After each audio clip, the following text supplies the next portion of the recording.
Hello అండి. చాలామంది thread piping normal machine, చిన్న మిషన్ పైన డబుల్ పాదంతో రావడం లేదు అని చెప్తున్నారు. ఇక్కడ చూడండి, నేను నార్మల్ మిషన్, నార్మల్ పాదంతోనే స్టిచ్ చేసి చూపిస్తాను.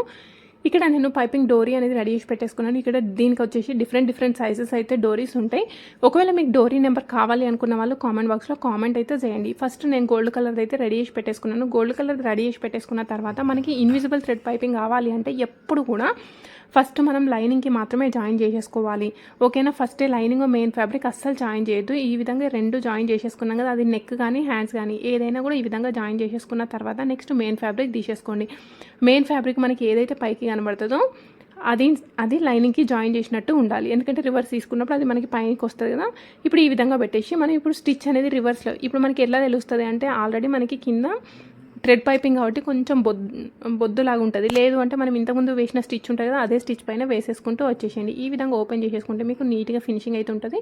ఒకసారి ఐరన్ బాక్స్ ఉంటే ఐరన్ చేసేసుకోండి. ఫినిషింగ్ అనేది నీట్గా ఉంటుంది. ఒకసారి మీరు ముందు కానీ వెనకాల కానీ ఎట్ సైడ్ చూసినా కూడా అసలు మనం ఎట్లా కుట్టినామో అని అయితే తెలియదు. ఇవి వచ్చేసి హ్యాండ్స్ సేమ్ ఇదే ప్యాటర్న్లో మనము నెక్ కూడా కుట్టుకోవచ్చు. దీనికి వచ్చేసి బోట్ నెక్ కట్ చేసుకున్నాను నేను.